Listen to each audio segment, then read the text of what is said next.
14 mars 1984. Je suis arrivé à cette conclusion qu'il n'y a pas la mort, entre guillemets, et la vie, entre guillemets. Ce que Mère a dit bien des fois, mais il faut le vivre. Il y a une même puissance dont on utilise le dynamisme dans un sens positif ou négatif. Il y a un moment ou un point où il faut savoir renverser le dynamisme. Seulement, il faut savoir cela très profondément dans la substance. Alors, la vieille puissance de mort se met à boire la puissance nouvelle de vie avec la même avidité. Mais il faut que la nouvelle puissance de vie soit vraiment nouvelle, pas une copie supérieure ou améliorée, entre guillemets, de la vieille vie, pas un vieux poisson plus aérodynamique, mais un être ou un organisme qui obéit à une nouvelle dynamique.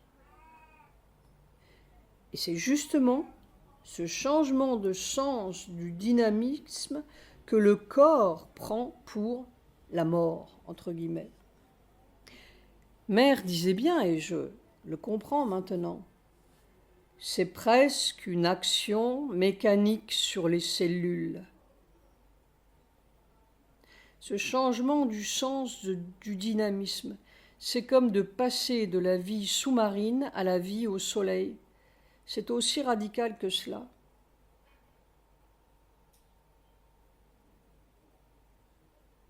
Dans l'une de ses dernières lettres, ma mère, 88 ans, m'écrit à propos du yoga, entre guillemets, que fait l'une de mes sœurs.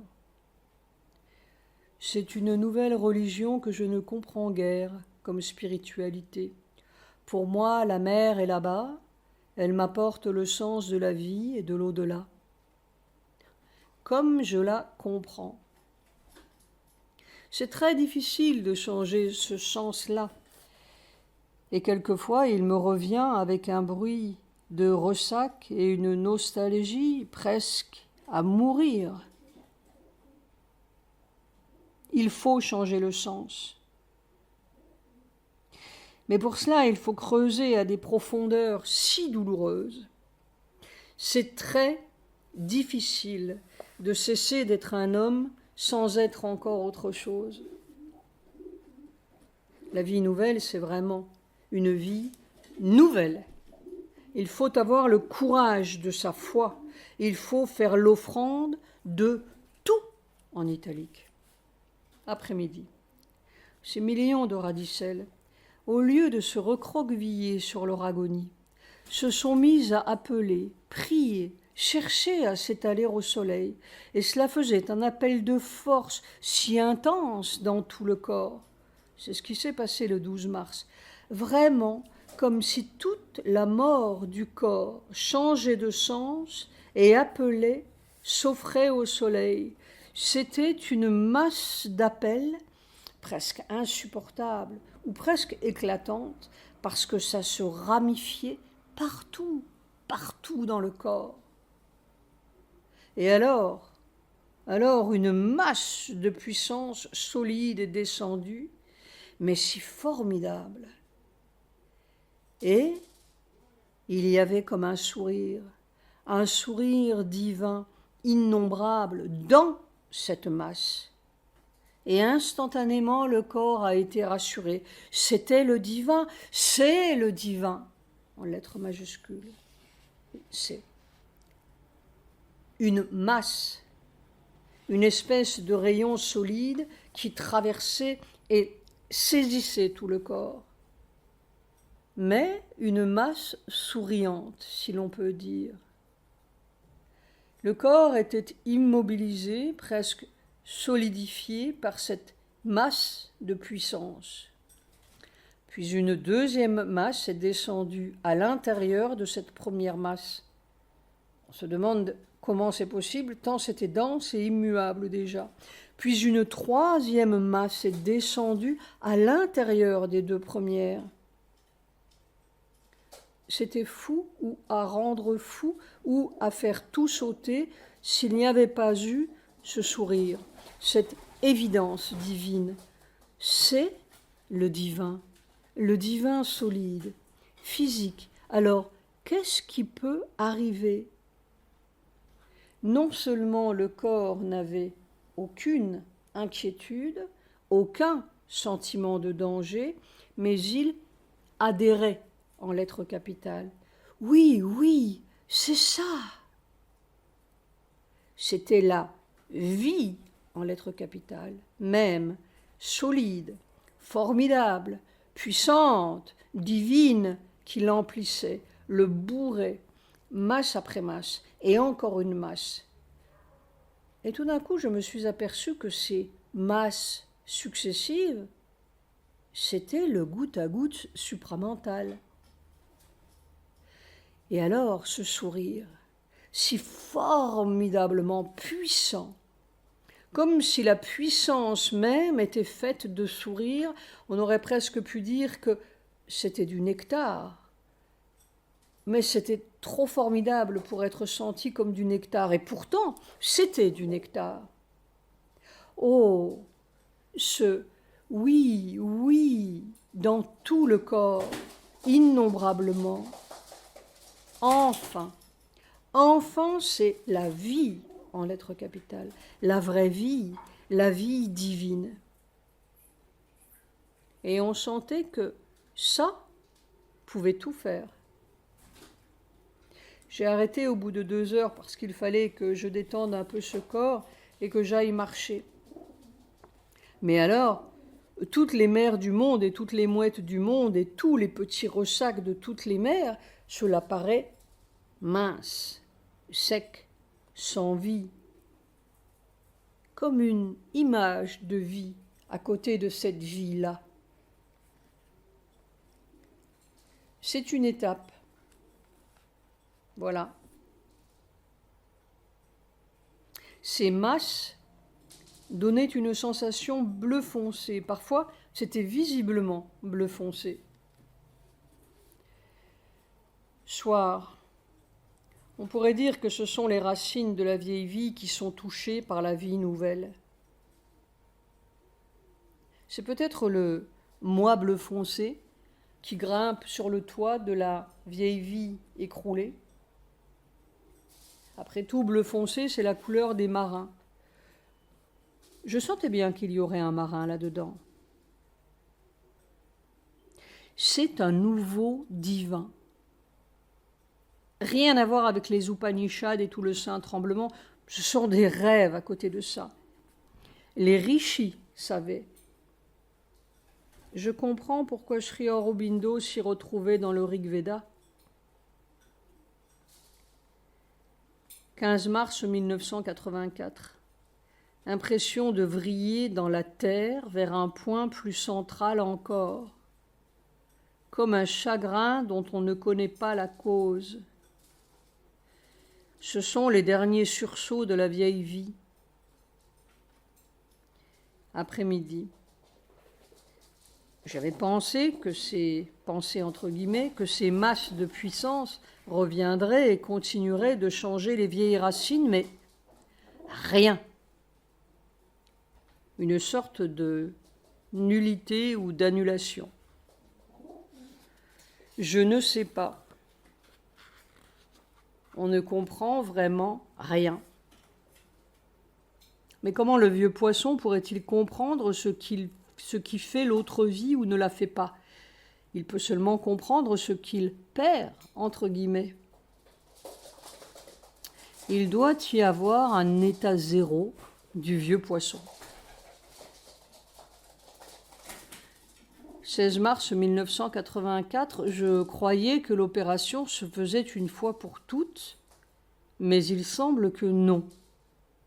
Alors j'ai pu étudier tout le procédé sur le vif en détail ce matin. Il a fallu reprendre ces millions de petites racines et lentement, les extirper de leur terre. C'est une opération sauvage. Cela fait une telle intensité de douleur déchirante. On ne sait plus si c'est une supplication pour mourir ou pour vivre. Et lentement, on retourne ses racines vers la lumière. Alors on comprend la formidable puissance de ce mécanisme. Vraiment, avec quelle énergie sauvage la vie primitive accroche ses racines dans la matière. Seigneur, au bout d'une heure, ces millions de petites racines faisaient un seul faisceau unique d'appel, de prière, de je ne sais. Ce n'était plus douloureux, c'était de la puissance compacte, bleu foncé, qui lentement se densifiait, s'immobilisait, semblait s'étaler vers le haut. Je me suis arrêtée là au bout d'une heure et demie. On ne sait pas combien de fois il faudra recommencer l'opération. Je comprends absolument que c'est la même intensité qui fait vivre ou qui fait mourir. Il faut changer le sens de cette intensité. C'est un peu comme la faire passer d'un pôle à l'autre. Le changement de pôle est déchirant. Oui. As one that cleaves away a skin, comme on fend une peau de bête. Mais c'est plus lent que fendre d'un coup. On ne coupe pas ça, on le retourne. Une peau s'arrache par des quantités de petites fibres. On dirait presque que c'est la difficulté centrale. Après-midi. À peine me suis-je assis que tout le corps a été pris d'une puissance d'aspiration si formidable. C'étaient toutes ces racines conjuguées qui faisaient un appel si intense que c'était presque insupportable ou éclatant. Du coup, on comprend vraiment comment une petite racine peut faire éclater une pierre. Et alors très vite, une vague ou une onde dense s'est mise à monter d'en bas, du centre sexuel ou de plus bas, comme un mouvement de houle qui montait irrépressiblement, irrésistiblement, envahissant tout, de bas en haut, jusque dans la tête, puis une deuxième vague s'est mise à monter de la région sexuelle ou de plus bas, jusque dans la tête, puis une troisième, et le corps se gonflait, se redressait au maximum, puis se pliait sur lui-même, puis se regonfler, se redresser, etc., etc. Un mouvement de houle ou de vague ou d'onde formidable, mécanique, qui se déroulait et se redéroulait et se redéroulait. Mais tout semblait s'empiler dans la tête. Il y avait juste une sorte de radiation ou d'irradiation qui faisait que ça fusait un peu ou se répandait, s'irradiait autour de la figure et du crâne et soulageait un peu cette masse. J'en avais une fièvre, j'ai encore de la fièvre dans la tête. Et alors j'ai compris, ou je me suis aperçu, que c'était ce même goutte à goutte qui montait d'en bas au lieu de descendre d'en haut. Mais alors ces masses de puissance, comme une houle, qui roulaient à travers le corps, irrésistiblement, et le pliaient, le redressaient. Oh! Un pétrissage impérieux, je ne sais pas, comme si le corps était en proie à un phénomène de la nature, un cataclysme ou je ne sais quoi. Aucun sentiment là-dedans, hein. Un mouvement de houle puissant, formidable, qui littéralement pétrissait le corps. Est-ce le supramental qui monte d'en bas, comme je l'avais perçu une fois déjà il y a plusieurs mois? Au bout d'une heure et quart, cette houle semblait se ralentir, devenir plus épaisse, si l'on peut dire, plus dense. Mais ça continuait et continuait. Je me suis arrêtée et levée pour marcher, je n'en pouvais plus. Soir, si seulement on pouvait nettoyer le corps de la mort, on pourrait dire nettoyer la vie de la mort, enlever la mort qui est dans la vie mélangée à la vie. Je pense à Sri Aurobindo. Death transformed becomes life, that is immortality. Aphorisme 92. La mort transformée devient la vie, qui est l'immortalité. La mort change de sens. Je ne dis pas que la mort est abolie, elle se transforme.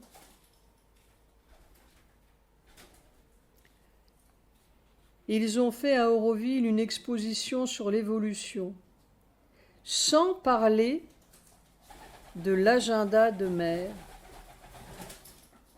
Auroville est parfaitement noyauté par l'ashram. Cela veut dire quoi? J'ai dit adieu à Auroville. Note de Satprem à Auroville. Si l'on peut faire à Auroville une exposition sur l'évolution, sans parler de l'agenda de mer, cela veut dire que mer n'a pas de place à Auroville. Donc, je vous dis adieu. Note de Satprem à Kirit. Kirit, excusez-moi, mais je suis un peu outré que l'on ait fait à Auroville une exposition sur l'évolution sans parler de l'agenda ni le montrer. C'est triste. Satprem. Nuit.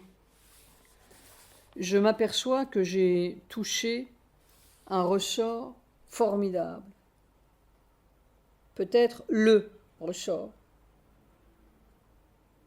Il faudra voir si ça continue. 17 mars 1984. Ça continue. Une invisible barrière est tombée. C'est l'invasion formidable et continue. Le vieux scaphandre est décollé. J'ose à peine le raconter, mais hier après-midi, quand il y avait cette espèce de cataclysme ascendant, à un moment j'ai dit « ce serait bien commode, c'est-à-dire rassurant, si je pouvais mettre mes mains dans les mains de mère comme autrefois. » Et instantanément, j'ai entendu ce ton catégorique et pas content de mère, qui ne tolère pas de nonsense, sottise. « Mais bon sang, je n'arrête pas de te tenir les mains. » Elle n'était pas contente, mais c'est très rassurant. C'est presque une révélation aussi. Cette conscience matérielle est tout à fait comme saint Thomas. Après-midi. Même chose. Une grande houle ascendante de puissance bleue qui se déroule indéfiniment. Je ne sais pas ce qu'elle fait, entre guillemets, ni ses effets, mais elle se déroule irrésistiblement, indéfiniment et tout à fait mécaniquement sur un rythme lent. À peu près 20 secondes pour un mouvement complet de bas en haut, j'ai compté. C'est la mécanicité du phénomène qui est étonnante. Le corps se gonfle, se redresse, puis se plie et ainsi de suite. Je suis resté assis 1h20 et cela a continué sans arrêt, imperturbablement.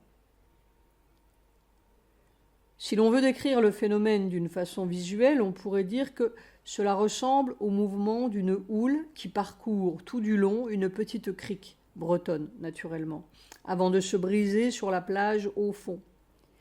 Mais ici, ça ne se brise pas, entre guillemets, heureusement. Au niveau de la tête et de la figure, il semble se produire une sorte de perfusion ou d'irradiation qui laisse échapper un peu de trop-plein.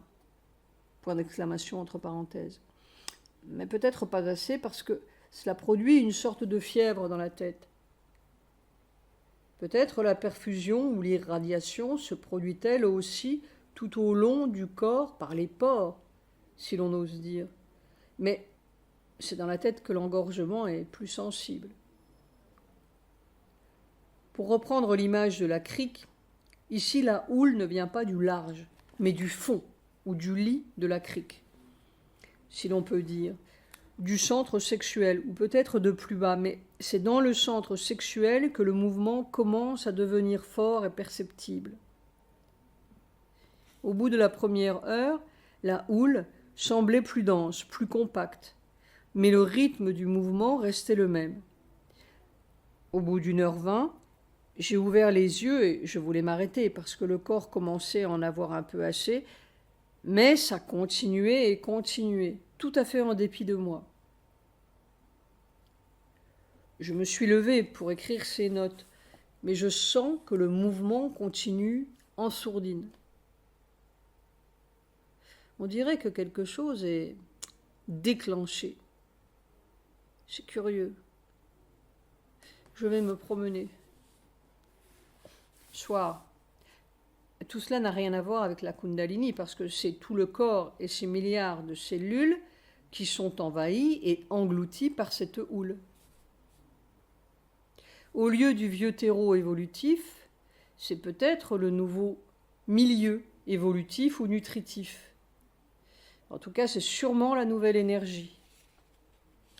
Oh, tout d'un coup, je me souviens de mon frère au Rimbaud, millions d'oiseaux d'or, ô future vigueur. Probablement, il attrapait quelque chose là-haut, qui se traduisait par une couleur dorée, tandis que j'attrape la chose tout à fait en bas, où c'est bleu foncé. La couleur doit dépendre de la couche traversée. Là-haut, ça faisait des rêves poétiques. Tout en bas, ça va faire quoi? Des petits phoques? Un nouveau monde? Si ça faisait des hommes plus divins, ce serait déjà pas mal.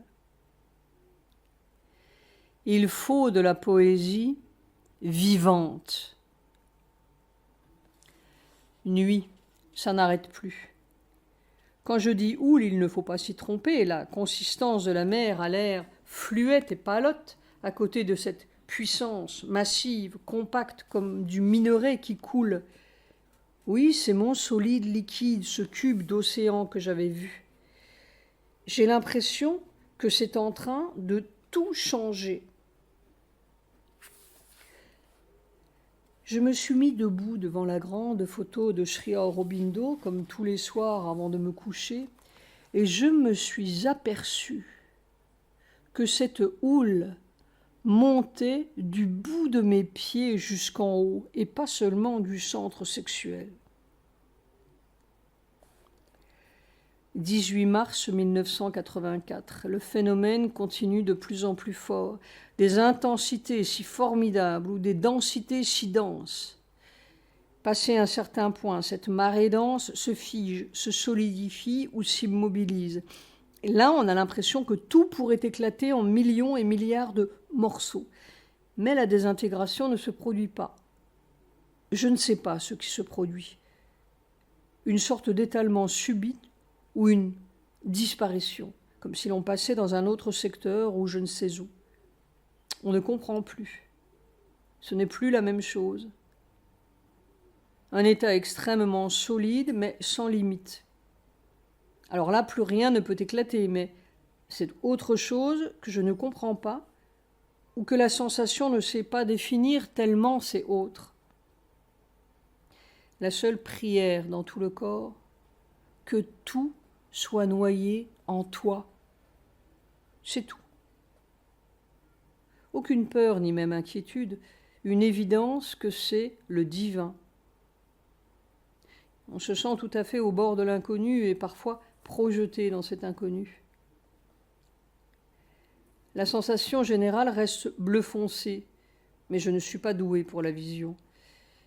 Quand ça s'étale ou disparaît, on ne sait plus quelle couleur ça a. C'est en dehors de toutes les sensations connues ou répertoriées ou observables. C'est tout à fait autre. Je n'arrive pas à définir, ça échappe à tout ce que je connais. C'est peut-être un peu comme si toute la conscience corporelle hyperdense passait à travers les parois de ses propres cellules. Mais c'est une description très approximative, on ne connaît pas le sens, ça n'a plus de sens humain. Et pourtant, c'est très physique. Cet après-midi, le phénomène était très intensifié, si je puis dire, parce que j'avais une sorte de peine dans le cœur, mon cœur humain, en percevant subitement une vague hostile qui venait ou allait venir d'Auroville. Et je rencontrais à Auroville la même force, la même résistance qui m'avait attaqué à l'ashram pendant 10 ans. Comme si l'hostilité avait transmigré à Auroville. C'était très peinant. Alors j'ai tout jeté dans l'amour suprême. Il faut bien se résoudre à mener un combat solitaire. Vision. La nuit dernière, j'ai vu ceci. On me faisait grimper sur un immense échafaudage de bois, des poutres entrecroisées qui formaient une sorte de pyramide. C'était tout branlant et glissant, un bois noirâtre. Là-haut, on ne voyait que de l'obscurité, et j'avais de la peine à tenir debout sur ce truc glissant. Je me demandais ce que je faisais là. Puis je me suis retrouvé en bas. C'était aussi une quasi-obscurité, et j'avais l'impression qu'il y avait des cochons noirs et de la boue. J'ai voulu sortir de cet endroit, et j'ai aperçu 2 ou 3 petites plantes vertes ou buissons verts, d'un vert tout frais et printanier. C'est la seule chose qui était bizarrement là, au milieu de cet endroit obscur, ou plutôt au bord ou près de la sortie de cet endroit. C'était Auroville. Soir. Quand je dis Auroville, je ne veux pas dire tous les Aurovilliens, mais la même force est retranchée là, à l'abri d'un certain nombre de transfuges contagieux. Pauvre monde, c'est partout pareil. Les mêmes doigts noirs et gluants du mensonge qui s'insinuent partout. C'est très triste à percevoir.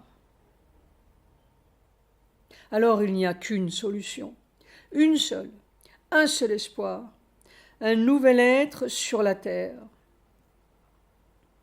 Je n'ai pas la prétention de le faire, je n'ai aucune prétention. Mais il faut que cela se fasse quelque part, qu'il commence quelque part. Et si ma propre prière peut aider celui-là, n'importe qui, mais que l'espoir se réalise. E majuscule. C'est si fort que, même après la promenade, le corps continue de vibrer, comme un diapason. En fait, personne ne fait le nouvel être. C'est le divin qui fait. Ceux qui veulent bien se laisser faire. C'est une formidable énergie. Et je suis complètement moulu, épuisé.